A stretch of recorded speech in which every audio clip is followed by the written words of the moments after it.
Hi, welcome back to CS 170. We're on to another lecture. So we're going to continue on with how we're looking at things like the internet to help facilitate working together as groups. I think it's probably something that probably a lot of us have been doing more of, especially in this year with the way things are working out, that a lot of people are trying to do things from home. So, things like collaboration, various types of tooling, whether, at the university, we've obviously been doing stuff with Google Sheets, um, or just, Google Apps in general, and then Microsoft Teams.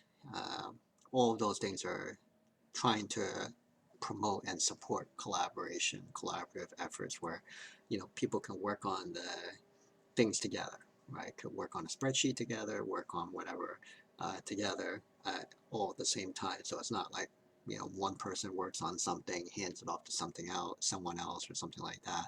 People can work on it together. They can talk, or they can be on video, um, and writing, updating, doing whatever all at the same time almost in a similar way when everybody is sitting together in the same room. Okay, so a lot of this type of things are facilitated by our connectivity through things like the internet. Okay, and all these different applications, from the video to the sound to applications, are trying to, it's still a work in progress, but still trying to get us to be in a situation where it is close to us all sitting together and working together on something. Okay, um, and there's the other aspect of scaling up. So this is similar to some of the other things that we talked about earlier in terms of crowdsourcing. Right here, we're talking about things where a company, right? In this case, we're talking about Google, right? And then down here, we're talking about GitHub, um, where there's bugs, right? Similar to how different hackers may try to attack a website or application or whatever. The company may choose to put out something out there and say, okay, everybody, you can go and attack this, and you come up with something, right, that is like a bug or a loophole or whatever, um, and if we find out that it's a legit thing, we'll give you money, we'll give you a reward for it, and in some way this helps to fortify or solidify these applications. I don't know if you ever get to a point where it's 100% bulletproof, but it it's certainly much more secure, much more solid by engaging all these different people. It's just amazing when you have all these people throwing themselves into these things, how many loopholes, bugs, or whatever that they find. So the companies are taking advantage of it. In this case, we're talking about Google and GitHub. So they'll offer these bounties, and they'll highlight it when they have to pay out, and make it a big deal. And if they're making the product better, and similar to what we talked about with the crowdsourcing, you're getting the product out in front. It's almost sort of like a marketing type of thing to get that in front of people. Okay, so you achieve two things by leveraging this type of resources that are available to you. Okay, uh, you might have heard about things like this. Amazon happens to be one thing, right? But there's others that do something like this, right? This idea of a mechanical Turk. Um, just putting stuff out there. They're kind of smallish type of tasks, and for whatever reason, they haven't been automated in some way. So they put it out there for people to do these type of tasks. Right? Maybe you're someone that's kind of sitting around, has some free time on your hands. You want to do these kind of things. You can get paid for it. Okay, um, and I think I mentioned this earlier in terms of machine learning, um, but this kind of fits into that category where uh, you're training, right? So there's a lot of machine learning around doing like image recognition, right? And Google is one place. I mean, you've probably seen it in other places like Facebook or whatnot, where they need help to help train their algorithms to recognize things, or to help correct algorithms that are going too far left or right or whatever, right? So they're engaging people to help with that, right? Like I said, you might have seen that in the past with things like images that they'll show you from old manuscripts or whatever, and people try to solve them, and then they use that to help make the image recognition stronger, okay, or more accurate, I should say. So going to the topic, which it's a challenge, right? One of the challenges that you get with the internet is this idea of filter bubbles.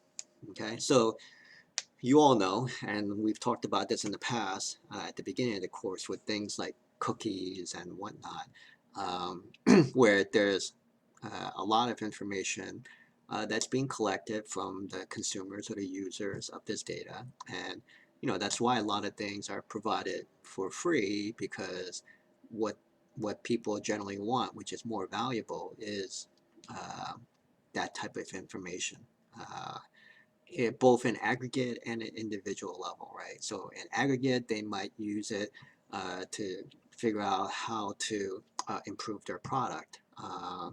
Let's say there's a company that's offering this and saying, they're trying to figure out, what are the interests of the consumers in an aggregate level, right? But at the same time, at the individual level, there's a lot of people that would like to have access to that information. So if you fit a certain profile or you fit what they're trying to sell, that they can specifically target you and get their product in front of you. Okay, so at either at an individual level or at an aggregate level, there's a lot of things collecting information from you, and they use that to place customized um, products in front of you.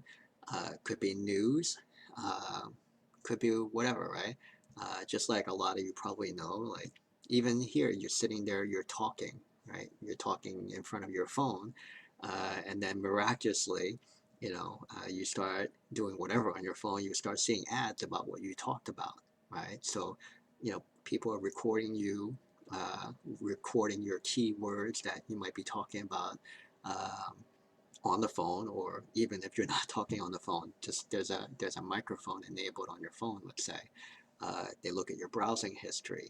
They look at all kinds of this information. Anything that you're doing that can be recorded is going to be used to tailor, ads, tailor products, whatever in front of you. One of them is news, and you would get news through many different channels, right?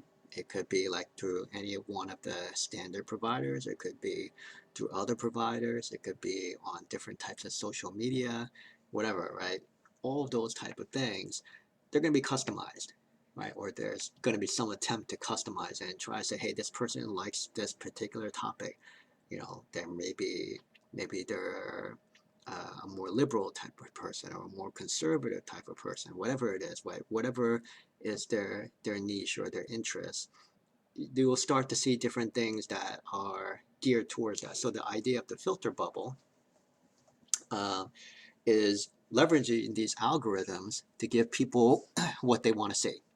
Okay, um, but the thing is, like, it kind of feeds on itself. It builds on itself, right? So if you happen to uh, for whatever reason, you have a certain political leaning, right? And then articles will tend to uh, flow into that, and then you just keep on reinforcing it, right? You keep on reading it more, and it's just like this endless cycle that keeps on driving towards that, right? So you're never going to hear diverse opinions, right? Or diverse ideas, right? Whatever whatever you favor, you'll just keep on reinforcing that because of all this data that you provide to these other providers, whether it's news provider, social media, whatever, and they'll just keep on reinforcing and keep on pushing in a certain direction, and you won't get like that diverse view on things, right? Here, you know, Netflix obviously likes to look at different shows, things that there's certain shows that you'll be interested to watch, right? So it's similar to the news that I was just talking about, right? Yeah, and then here is talking about the news, right? Uh, you know, so I think that's the idea with the filter bubbles, right? Now, kind of went down here. This is from a couple years ago. Some of you may or may not remember things like this, but in some ways, this is sort of um, like building on this idea of like the filter bubbles, right? So just like I was saying before, when you look at machine learning, um, we have to provide information to the machine. The machine, if you just put it out there and just let it go look at whatever to try to learn uh, things, you get situations like this, right? Um, you probably read about things that Microsoft put out there, in this case about Tay, which, you know, I think there was some users that kind of got wind of this, and they kind of fed in all kinds of different things which were not appropriate. Uh, and then one thing led to another. And you know, it's doing crazy things that had to get shut down. Um, and so, but in some ways, you know, and some people kind of thought it was funny or whatever, right? But you know, these are the type of things where if you don't monitor it and try to provide like a balanced view, um, you know, the machine learning can really go haywire, right? And in a similar way, you go from like a machine, you go to a regular person that's looking at this. It's kind of like a similar type of concept, right? So again, to reinforce the idea of the filter bubbles. Okay. I'm not going to go into the details of all of these. You're more than welcome to, you know, do Google and search these articles. There's a bunch of these that are out there. Okay. Uh, and you know, you have things like this, right? You know, they get very good uh, at piecing these things together to the point where you know, people take them as real, right? You know, there may be some idea of, or some relationship to you know, some of the controversy and things around fake news and stuff like that. So all of this kind of feeds into that, right? Providing you what you're interested in. Okay. I think I have some time on this video, so I'm just going to continue on. I normally want to cut this off here, but I'm going to just continue a little bit. So this kind of goes into like a little bit more of like security and whatnot, things you should do to kind of just be careful, I guess, right? So one of them is this idea of passwords, right? And if you've been out there doing various things on the internet, whether it's like buying stuff, right? So any of the number of stores that are out there, or you know, you're just doing various types of transactions on the internet, whether it's electronic banking, it could be some finance, it could be doing investments, whatever. There's a whole bunch of stuff you could be doing on the internet right now. And if you've been around long enough, you might have seen like how, you know, things like security has been evolving and is still evolving. So one aspect is around passwords, right? Um, Passwords is still like a work in progress, I guess. You know, if you've seen where passwords were in the past, uh, you know, and where it's going to right now, it's still working, right? Still work in progress, I should say. So this is like a YouTube video. You know, it's basically just talking about passwords and picking good passwords, and you know, don't do crazy things like writing your password down on a piece of paper and sticking it on your computer so you can remember it, right? Probably in the longer term, like passwords as you know it probably won't be a big thing. You'll probably go into other forms of authentication and entitlements. So authentication is to verify you are who you say you are, right? That's what passwords are supposed to do. Um, so in the future, uh, maybe you don't have to remember passwords anymore. They'll be doing more like biometrics, um, looking at your eye or looking at your fingerprint, stuff like that. Um, so there'll be things like that that will come along. Okay. And before we go into intellectual property, let me just stop with a phishing attack, right? So phishing is something what people will call social engineering, okay? Um, so it's another way for hackers to get into a company, right? So if everybody, let's say you have an ideal technical implementation for security at a company, there shouldn't be a way for a hacker to get into your system. But the reason why a lot of hackers are able to get into a system is because of the people, right? So they're able to somehow get access to the people who work at a company and trick them into giving up information that allows them into the company, right? Allows them to hack. If there's no people involved, you have like, let's say a website or something, and let's say you did what you're supposed to do on the website to protect it, a hacker shouldn't be able to get in, right? And the reason why hackers get in is because they do various things called phishing attacks um, to get people to give up information that open up the doors for you to hack a computer system. Okay, it could be, you've seen a lot of attacks in the news where they're stealing people's private information, stealing their credit cards or whatever. Um, so that's basically what phishing attack might do, right? One, they can call up someone and say, like, they know someone, or they forgot whatever, they forgot their login or whatever. There's any number of things that they do to try to trick people to give up some way so they can get their foot in the door.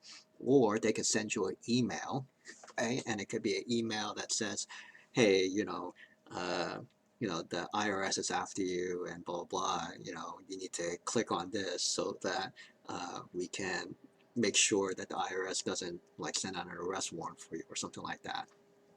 Or, oh, you won some money or this or that. There's all kinds of ways that they send out emails to trick people to click on it. Once they click on it, it can install stuff on their computer or their mobile phone, whatever. Um, or it can, you know, record your keystrokes, right? Put stuff out there to record your keystrokes, again, to figure out how to get into your banking application or whatever. So all of those type of things come from a phishing attack. So, this is just one of those type of things. You'll see different articles on that. Good practice for you. Like, obviously don't click on emails from people you don't know. Uh, something sounds too good to be true, then it's probably not true. Don't click on it. All those type of things, right? There's a lot of best practices around phishing attacks, right? Um, so take a look at these, right? These videos. Um, and like I said, there's probably a ton of articles about phishing attacks and best practices around that. Okay. So that's just one bit that I would consider around the section around security. I'm going to stop the video here before we step into the next topic around intellectual property. Okay. Thank you.